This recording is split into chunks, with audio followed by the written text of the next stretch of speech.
We see people standing in a circle, unconscious, illuminated by a soft light. Suddenly, a young woman wakes up. She shouts, but no one answers.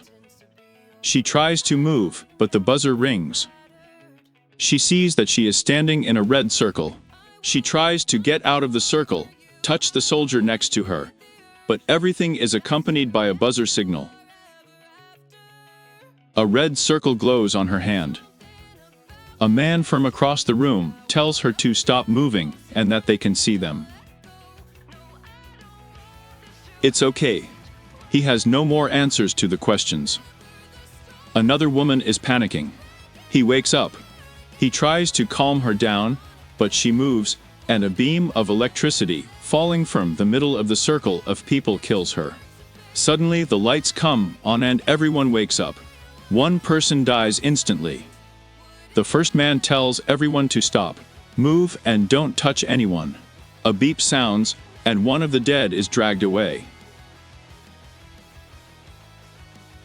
The signal sounds again, and the electric charge begins to accumulate. He kills the first person before he speaks again. Everyone is panicking. Meanwhile, the guy in the cap realizes that he is controlling the light on the floor. The light goes out in front of the woman, and she is killed by electricity. The guy in the cap tells everyone to see that they can change the light on the floor and control it. I think they tied them to our hands. People understand that it is they who choose who will die. A beep sounds, and the other person is electrocuted.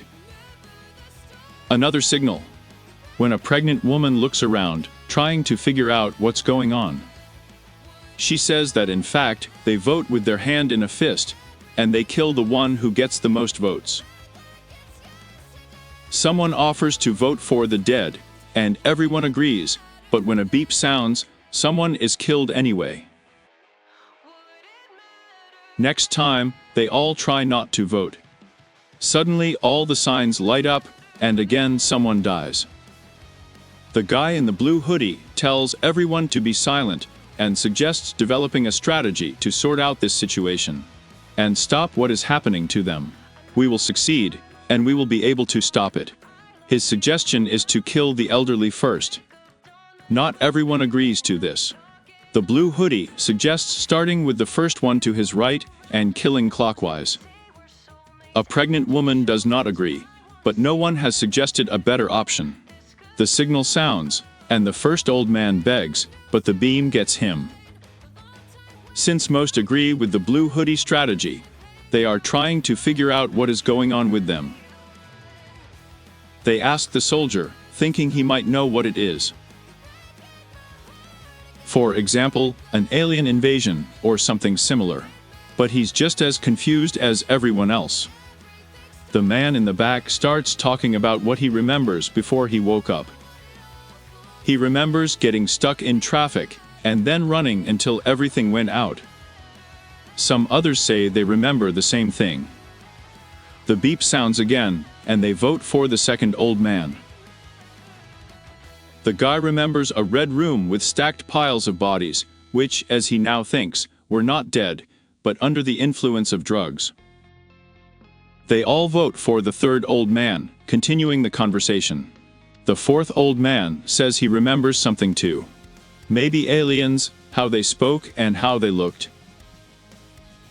Some people do not believe him, thinking that he is lying to save himself, and he is also killed. The next in line is an elderly lady in a hat. But when she says that she is only 52, the opinion of others changes. She reports that she has successfully overcome cancer. Blue hoodie and the others are arguing whether to kill her or not. Some people wonder how low the age limit will eventually become.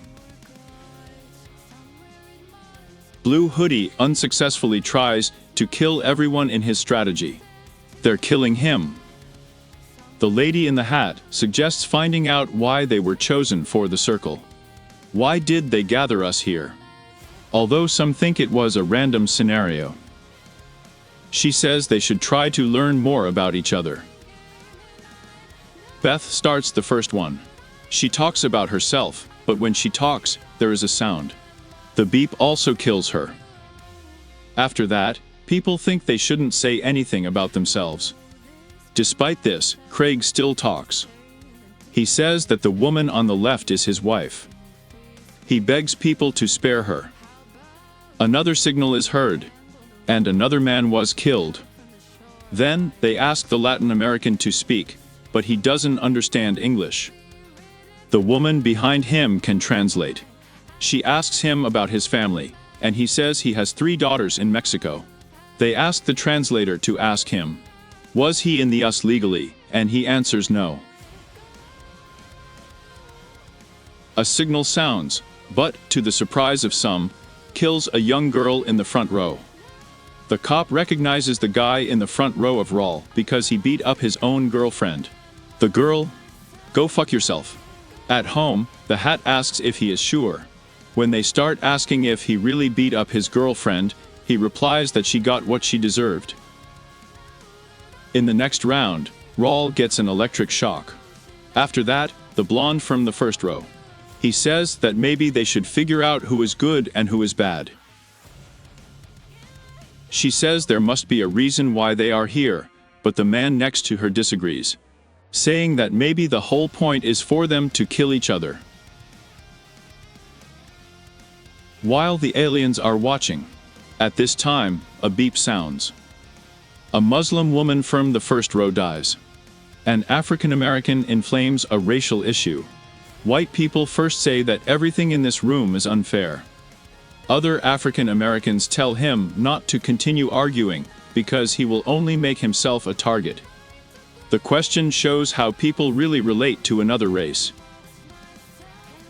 Then a policeman spoke up, revealing his racism and prejudice. A beep sounds. The cop is dying. The soldier thinks that they should not talk about their opinions and prejudices, but the African American does not agree, saying that everything should be honest. The interpreter soldiers say that they should not attack each other, but instead find out what is happening to them. The next time they vote, they try to vote for themselves, but it doesn't work. So they try to vote for the person next to them. Someone is still being killed because someone made a mistake. They try the same thing again, and the pregnant woman helps the baby next to her. Suddenly, a pregnant girl and a man are at stake. So everyone is voting again. The man gets hit. The guy in the back says he voted for a man because he saw him vote for a pregnant girl. He says that the game was designed so that eventually the choice will come down to a pregnant girl or a child. To this, the blonde from the second row replies that if they get rid of them, everyone will have a better chance. Next time, you need to choose between an elderly woman and a child. They vote for the lady. The guy behind and the soldier think they should protect the two of them, but the man with glasses wants to know what they are first. He asks the child questions when the voting begins. This time the choice is between a pregnant girl and a child. The guy behind them says to kill them both, but instead he has killed himself. Craig suggests that people leave the circle voluntarily. One teenager agrees, saying he just doesn't want to kill anyone. The older gentleman wants to go out in his place, since he is still a child. When the next signal is heard, the gentleman leaves the circle. While the others are arguing about who else should become a volunteer, the signal sounds again. The teenager leaves the circle and dies. Then everyone expects that the soldier will volunteer, but he does not want to, because he thinks that he has made enough sacrifices in his life. He wants to return to the family and get to know his child. Meanwhile, the time for a new signal is approaching. We need volunteers. A woman who has lost her son leaves the circle. The priest says that she will see her son again. A man in a suit raises the question of religion, saying that now they have only one God, it's Zoomer, who kills. It looks like God has deferred your sentence. He gets angry and tries to find more atheists in the circle. Then he starts pestering the others with incorrect questions. During the next vote, he is killed. Then the man with glasses says that it is necessary to take into account if one of them has children, and those who do not have children should sacrifice themselves. He asks the woman in the back about the children. While another victim is dying, the woman talks about her life, and everyone finds out that she is gay. The man in the red tie is clearly homophobic. He insults her, so in the next round of voting he dies. The blonde guy asks what will happen at the end when there are only two left. Will they die? The guy in the back assumes that one of the two will not vote and will actually sacrifice himself. The lady in the hat says that you need to choose people they can trust, but the translator says that no one will. Can't be trusted.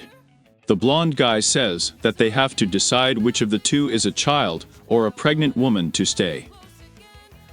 A man with glasses asks a pregnant woman what she does at work, explaining that it is important to know which of them brings the most benefits.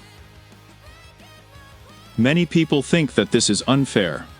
They ask what a man with glasses does. He replies that he is a banker and makes an important contribution to society. The question of sides is raised, and people start counting each other to find out who is on which side, who will vote for the girls, and who will not. In the next round, the choice is between a child and a Latino. He sees what's going on and sacrifices himself for the girl. A man with glasses is arguing with a soldier. Everyone is trying to attract people to his side. The voting begins, and this time the man with glasses dies. The blonde offers to vote for his wife in order to check on her husband. During the argument, it turns out that they are not married, and she does not even know his name. Craig eventually admits that it was her idea, but he is killed anyway. The pseudo-wife says she didn't lie about her child.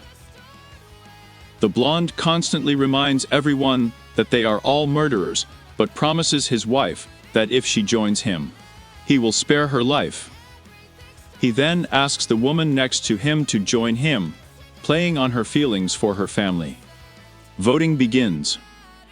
A choice between a blonde, a soldier, a lady in a hat, a blonde, and a homosexual woman. Only the blonde one remains alive. The priest cries, and the blonde continues his strategy, then asks the pregnant woman to vote. She says no.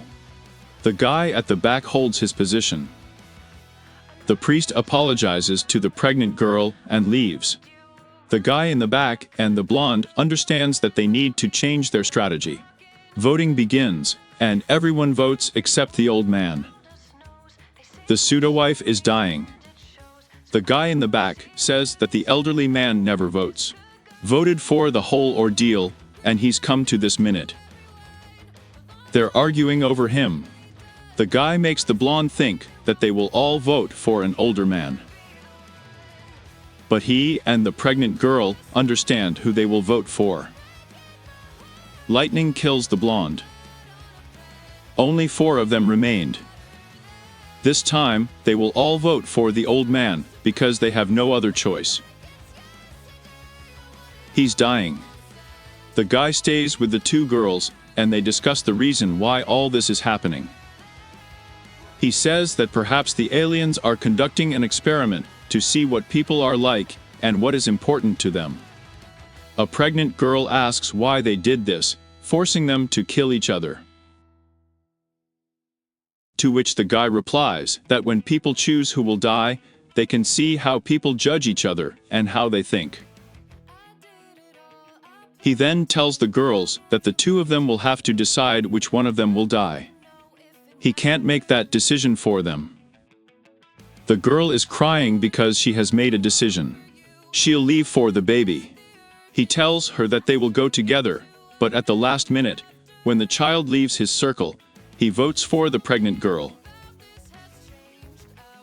Both the girl and the pregnant woman fall, but nothing happens. He's still trapped in the room. Another vote begins. He curses the aliens, thinking that they will kill him anyway.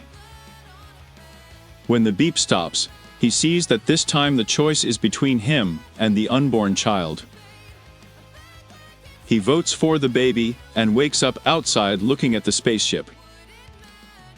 When he gets up, he sees that there are several ships. He played with everyone in the room to get to the last round of the voting circle, knowing what he would do if he turned out. Here he saved himself. That's it, friends. Like and subscribe to the channel